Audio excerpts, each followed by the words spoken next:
ஈழத்து சினிமாவில் மற்றொரு சிறந்த அத்தியாயம் ஐபிசி தமிழ் பெருமையுடன் வழங்கும் பொம்மை செப்டம்பர் 19 முதல் நாடளாவிய திரையரங்குகளில் வெற்றிநடை போடுகிறது. காணத் தவறாதீர்கள்.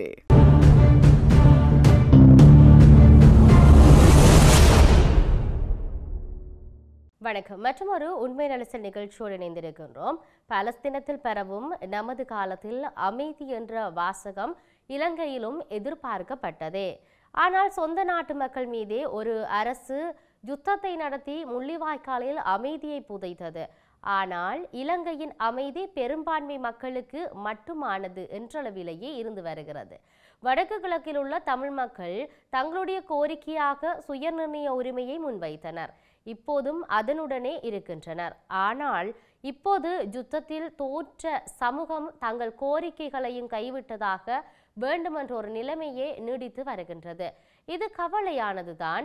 இந்த வரிசையில் தான் தமிழர்களுடைய இனப்பிரச்சினைக்கான தீர்வாக இந்தியாவின் அணுகலோடு முன்வைக்கப்பட்ட மாகாண சபைகளுக்கான தேர்தல்கள் நடத்தப்படாமல் இழுத்தடிக்கப்படுகின்றமை குறிப்பிடத்தக்க ஒரு விடயம்.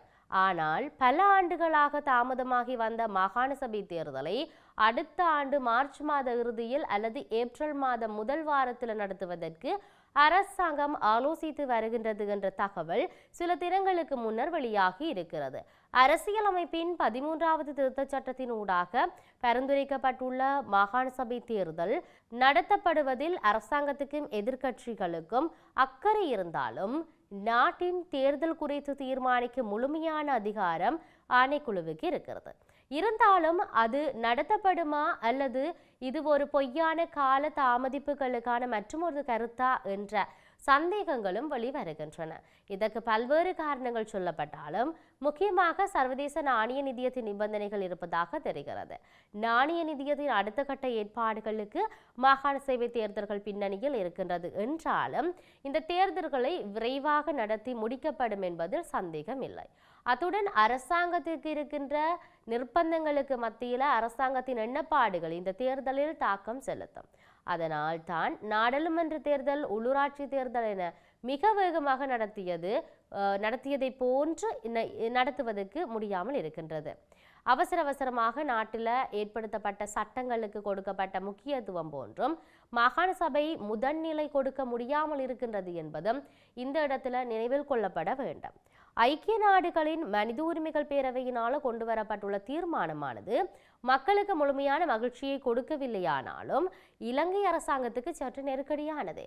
அந்த வகையில் ஐக்கிய நாடுகள் மனித உரிமைகள் பேரவையின் மார்ச் அமர்வுகளுக்கு முன்பு மாகாண சபை தேர்தல் அறிவிப்பை வெளியிடுவது ஐரோப்பிய ஒன்றியம் உள்ளிட்ட சர்வதேச அமைப்புகளால் அகற்றும்படி கேட்கப்பட்டுள்ள பயங்கரவாத தடுப்பு சட்டத்தை ரத்து செய்வது போன்ற வரிகள் நிறைவேற்றப்பட வேண்டும். இந்த நிறைவேற்றல் வரிசையில் உள்ள மாகாண சபை தேர்தல் எப்போது நடத்தப்படும் என்பதை அனைவரும் எதிர்பார்த்து கொண்டிருக்கின்ற அதே வேளையில் எதிர்க்கட்சியினரும் அரசாங்கத்தை தொடர்ச்சியாக கோரி வருகின்றனர். இந்த நேரத்தில் தான் அரசாங்கம் எதிர்வரும் வருடத்தில் மாகாண சபை தேர்தல் நடைபெறும் என்று உறுதியான அறிவிப்பல்ல, சாதாரணமான அறிவிப்பு ஒன்றை விடுத்திருக்கின்றது. ஆனால் ஜனாதிபதி அன்றகுமார் திசாநாயக்க மாகாண சபை தேர்தலை நடத்துவதற்காக அறிவித்திருந்தாலும் நாடாளுமன்ற தேர்தலை போல் இல்லாமல் உள்ளூராட்சி மன்ற தேர்தலில் தேசிய மக்கள் சக்திக்கு ஏற்பட்ட ஆதரவு வீழ்ச்சியானது மாகாண சபை தேர்தலை உடனடியாக நடத்தும் முடிவில் இருந்து பின்வாங்கும் நிலையை உருவாக்கியிருந்தமை இந்த இடத்துல கவனிக்கப்பட வேண்டும். நாட்டுக்கு சர்வதேச அளவில் ஏற்பட்டு வருகின்ற நற்பெயரை தொடர்வதற்கும் மேம்படுத்துவதற்கும் அரசாங்கம் எண்ணம் கொண்டாலும் மக்கள் விடுதலை முன்னணி தலைமையிலான தேசிய மக்கள் சக்தியானது தேர்தலுக்கு முன்னர் கொடுத்த வாக்குறுதிகள் நிறைவேற்றப்படுவதில் இருக்கின்ற சிக்கல்கள் நடவடிக்கைகளில் மாற்றத்தினை ஏற்படுத்துகின்றது. தேசிய மக்கள் சக்தியானது எதிர்க்கட்சியாக இருக்கும் வேளையில் சர்வதேச நாணய நிதியத்தின் ஒப்பந்தம் கைவிடப்படும் என்று தெரிவித்திருந்தாலும் இப்போது அதன் கடன் மறுசீரமைப்பு திட்டத்தை வெற்றிகரமாக முன்னெடுக்க வேண்டும் என்கின்ற செயற்பாட்டில் ஈடுபடுகின்றது. சர்வதேச நாணய நிதியத்தின் நிபந்தனைகளின்படி பல நெருக்கடியான முடிவுகளை அரசாங்கம் எடுக்க வேண்டியிருக்கிறது. சர்வதேச பொருளாதார அழுத்தங்கள், மக்களுக்கான ஜனநாயக கட்டமைப்புகள் மாகாண சபை தேர்தலை நடத்த வேண்டிய காரணியாக இருக்கிறது.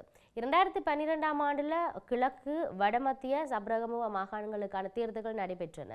2013ஆம் ஆண்டில் மத்திய வடமேல் வடமாகாணங்களை தேர்தல்கள் நடத்தப்பட்டன. 2014ஆம் ஆண்டில் ஊவா மாகாண சபை தேர்தல் நடைபெற்றது. ஆனால் அதன் பிறகு இதுவரையிலும் மாகாண சபைகளுக்கான தேர்தல்கள் நடைபெறவில்லை. தற்போது ஆளுநர்களின் ஆளுகைகளுக்குள் இச்சபைகள் இயங்குகின்றன.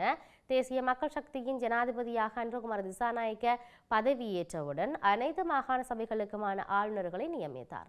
அதற்கு எடுத்துக்கொண்ட அவசரமும் அந்த தேர்தல்களில் காணப்படவில்லை. இதற்கு முக்கிய காரணம் மாகாண சபை தேர்தலை நடத்துவதற்குரிய சட்டம் இல்லாமையாகும். அதாவது இந்த தேர்தல் முறைமையை காரணம் காட்டி மாகாண சபை தேர்தல்கள் கடந்த பல வருடங்களாக நடத்தப்படாமல் தாமதப்படுத்தப்பட்டு வருகிறது. இப்போது எல்லை நிர்ணய நிறைவடைந்த பின்னரே தேர்தலை நடத்த முடியும் என்று அரசாங்கம் கூறியுள்ளது. இலங்கையில் நீடித்து வந்த இனப்பிரச்சனைகளுக்கு அரசியல் தீர்வு காணும் பொருட்டு 1987 கைச்சாத்திடப்பட்ட இலங்கை இந்திய ஒப்பந்தத்தினூடாக 13ஆம் திருத்தத்தின் பிரகாரம் மாகாண சபைகள் உருவாக்கப்பட்டதுடன் மாகாண சபை தேர்தல் சட்டமும் உருவாக்கப்பட்டது. இந்த மாகாண சபைகள் வடக்கு கிழக்குக்கு மட்டுமல்ல, நாட்டின் ஏனைய 7 மாகாணங்களுக்கும் உருவாக்கப்பட்டது. வடக்கு கிழக்கு தற்காலிக இனப்பின் அடிப்படையில் ஒரு மாகாணமாக்கப்பட்டு 1988 முதலாவது தேர்தல் நடத்தப்பட்டது. 1990 இந்திய படையின் வெளியேற்றத்துடன் வடக்கு கிழக்கு மாகாண சபையின் முதலமைச்சர் வரதராஜ பெருமாளும் தமிழீழத்தை பிரகடனப்படுத்திவிட்டு நாட்டை விட்டு வெளியேறினார். 2006 ஜேவிபி உச்ச நீதிமன்றத்தில் தாக்கல் செய்த வழக்கினால் வடக்கு கிழக்கு மாகாணங்கள் பிரிக்கப்பட்டு தனித்தனியான தேர்தல்கள் நடத்தப்பட்டன. நல்லாட்சி அரசாங்கம் நடைமுறையில் இருந்த மாகாண சபை தேர்தல் சட்டத்தை திருத்துவதற்கான பிரேரணையை நாடாளுமன்றத்தில் நிறைவேற்றியதை தொடர்ந்து மாகாண சபைகளுக்கான தேர்தலை நடத்த முடியாத நிலைமை உருவாக்கப்பட்டது. பழைய முறையிலா புதிய கலப்பு தேர்தல் முறையிலையா தேர்தல் நடைபெறும் என்பது தெரியாமலேயே மக்கள் தேர்தலை எதிர்பார்க்கின்றனர். இருக்கின்ற இந்த நிலையில புதிய கலப்பு முறையானது விகிதசார முறைமையையும் வட்டார முறைமையையும் சேர்த்தாக எல்லைகளை மறுசீரமைப்பதற்கான எல்லை நிர்ணயம் அமைய இருக்குது. இதற்காக முன்னாள் ஜனாதிபதி மைத்ரிபால சிறிசேனவினால் ஓய்வு பெற்ற தேர்தல் ஆணைக்குழுவின் தலைவரான மஹிந்த தேசப்பிரிய தலைமையில் 5 பேர் கொண்ட குழு 2017 உருவாக்கப்பட்டது. இவர்கள் 2018 மார்ச்சில் அறிக்கை சமர்ப்பித்தார்கள். ஆனால் நாடாளுமன்றத்தால் இந்த அறிக்கை சட்டம் மூலமான போது அது நிராகரிக்கப்பட்டிருந்தது. அதன் பின்னரான திருத்தங்கள் மேற்கொள்வதில் ஏற்பட்ட சிக்கலால் அது இழுபறியாகி போனது. இன்று வரை ஸ்தாபித்துள்ள மாகாண சபை தேர்தலை தேசிய மக்கள் சக்தி அரசாங்கம் பழைய முறையா புதிய முறையா என்ற முடிவுக்கு வராமல் தேர்தலை நடத்த முடியாது என்று தெரிந்திருந்தாலும் அறிவிப்புகள் மாத்திரம் வந்த வண்ணம் இருக்கின்றன. இந்த இடத்தில் மாகாண சபை தேர்தல் நடத்தப்படாமைக்கு தேர்தல் ஆணைக்குழு காரணமல்ல, சட்டத்தை நடைமுறைப்படுத்தும் அரசு நிறுவனமாகவே தேர்தல் ஆணைக்குழு உள்ளது. சட்டம் ஒன்று இன்றி ஆணைக்குழுவினால் செயல்பட இயலாது என்று தேர்தல் ஆணையாளர் நாயகம் சமன் ஸ்ரீ ரத்நாயக்க தெரிவித்திருந்தார். இதற்கு நாடாளுமன்றம் தீர்வை சொல்லாத வரையில் தேர்தலை நடத்த முடியாது என்பது பொருளாகின்றது. மாகாண சபை தேர்தலை அவசரமாக நடத்த வேண்டுமாக இருந்தால் நாடாளுமன்ற முடிவுக்கு வந்ததாக வேண்டும். இந்த முடிவுக்கு வருதலின் முழுமனதான முடிவு எட்டுதலே மக்கள் விடுதலை முன்னணி தலைமையிலான தேசிய மக்கள் சக்தி அரசாங்கத்துக்கு ஒரே வழியாகும். புதிய அரசியலமைப்பை உருவாக்குவோம் நாட்டுக்கு, அதாவது அதுவே தேவை என்று கூறும் அரசாங்கம் அந்த வழியை கையாளுமா என்பதற்காக காத்திருக்க வேண்டிய தேவை இப்பொழுதும் இருக்கின்றது. ஆகவே தற்பொழுது மாகாண சபை தேர்தல் நடத்த வேண்டும் என்பதற்கான அழுத்தம் என்பது ஏராளமாக இப்பொழுது அழுத்தம் கொடுக்கப்பட்டு கொண்டிருக்கின்றது. இருப்பினும் ஒரு சூழ்நிலை தங்களுடைய இருப்பை தக்க வைத்துக் கொள்வதற்காக ஜேவிபியினர் மாகாண சபை தேர்தலை கட்டாயம் நடத்த வேண்டும் என்கின்ற ஒரு நிலைப்பாடு வந்திருக்கின்றது. அதுக்கான அறிவிப்புகள் வெளிவருகின்ற நிலையில் எதிர்வருகின்ற மார்ச்சோ ஏப்ரல் முதல் வாரத்திலேயோ நடத்துவதாக சொல்லியிருக்கின்றார்கள்.